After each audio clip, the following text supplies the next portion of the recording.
So, good day everyone. Good morning, ma'am. My name is Joel Bermoico and I'm Bachelor in Secondary Education, major in English. So, my report is all about the future progressive tense. So, what is the future progressive tense? The future progressive tense denotes an action is expected to happen at a particular time in the future. In constructing the future progressive tense, the pattern is subject plus will plus be plus present participle. So, let's go to the example. So, the scenario is a future ongoing action. So, the sentence is, I will be going to a party later. So, the subject is I plus will plus be plus the present participle going. So let's proceed to the second example. The scenario is the future ongoing action. So the sentence is I will be visiting my cousin during the summer break. So the subject there is I plus will plus be plus the present participle visiting. So let's proceed to the third example. The third example is I will be returning the book to the library. So the subject is I plus will plus be plus the present participle from the word returning. So that is the future progressive tense. So, let's proceed to the next topic. The topic is the past perfect tense. So, what is the past perfect tense? A past perfect tense denotes a duration of action that was completed at a certain time in the past. It also describes the action that is proceeded at another past time or events that are expected and hoped for. So, in constructing the past perfect progressive, the pattern is subject plus had plus past participle. So, let's proceed to the examples. The example is, I had been teacher since 2004. So, the past perfect tense in the sentence is I had been. It because the subject I plus had and the past participle is been. So let's proceed in the second example.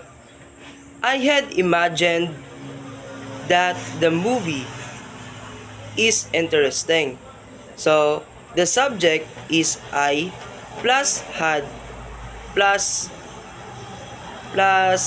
past participle of imagined. So that is past perfect tense. Let's proceed to the next topic. The topic is all about the present perfect tense. So what is the present perfect tense? The present perfect tense denotes an action that happened in the past and is completed at the present. So in constructing the present perfect progressive, the pattern is subject plus have or has plus past participle. So let's proceed to the examples. So the scenario is the action is done at the time of speaking. So the sentence is I have been to different place in the country. So the present perfect tense in the sentence is I have been because the subject is I plus have plus the past participle been. So let's proceed to the second example. I have been all so the example the scenario the scenario is the action is done at the time of speaking. So, the sentence is, I have already read the Twilight Saga. So, the present perfect tense in the example is I have already. So, the subject is I plus have plus the past participle already. So, that is the present perfect tense. So, let's proceed to the next topic. The next topic is all about the future perfect tense. So, what is the future perfect tense? It denotes an action that will be completed in the future before another action. This includes the conditionals and actions that will occur at a determined time. So, in constructing the present perfect progressive, the pattern is subject plus will or would plus has or have plus past participle. So, let's proceed to the examples. So, in example number 1, the scenario is conditionals. So, in the sentence, I will have been promoted had I not transferred work. So, the subject in the future perfect tense in the sentence is I will have been. I will have been promoted. So, the subject is I plus will plus have plus the past participle promoted. So, let's proceed to the second example. The scenario is conditionals. So, in the sentence, had I had I listened to you, it would not have happened. So, the subject is it plus would plus have plus the past participle happened. So, the future perfect tense in the sentence is it would not have happened. So, let's proceed to the third example.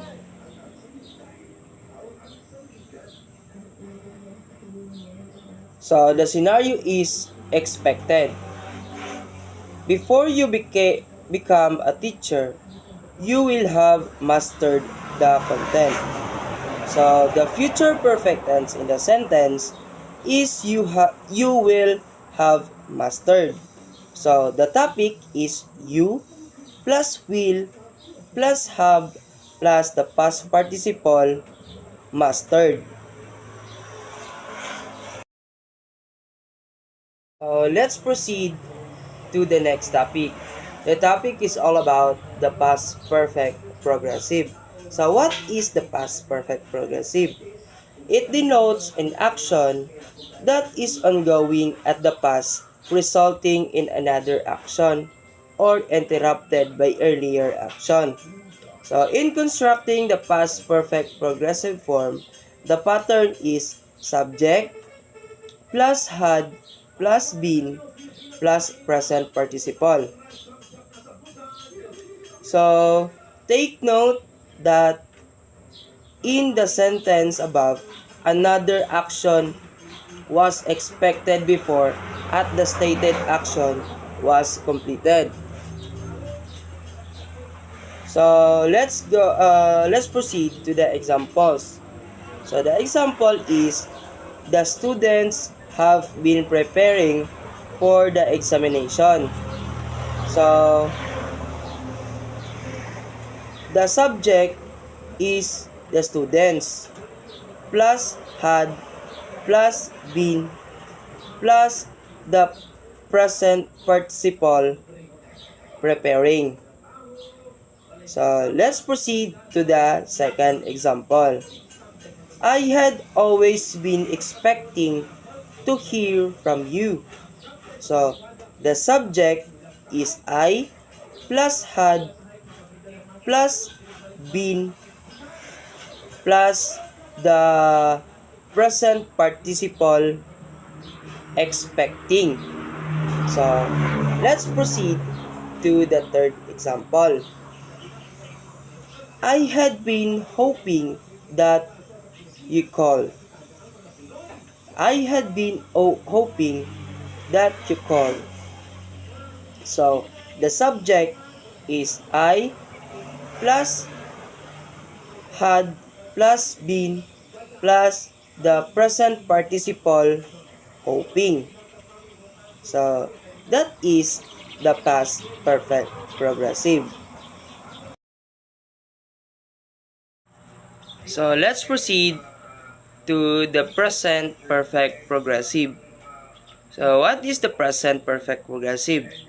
It denotes an action that begin at a particular time in the past, still going on at the present, and will possibly continue in the future. In constructing past perfect progressive, the pattern is subject plus has or have plus been plus present participle.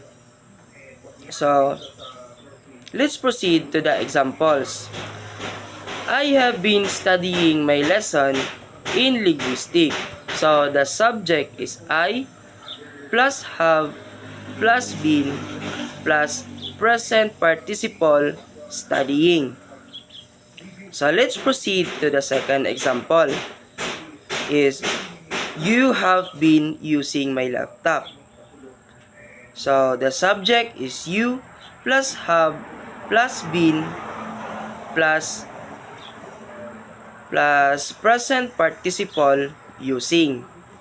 So, let's proceed to the third example. The sentence is, the teacher has been preparing her lessons.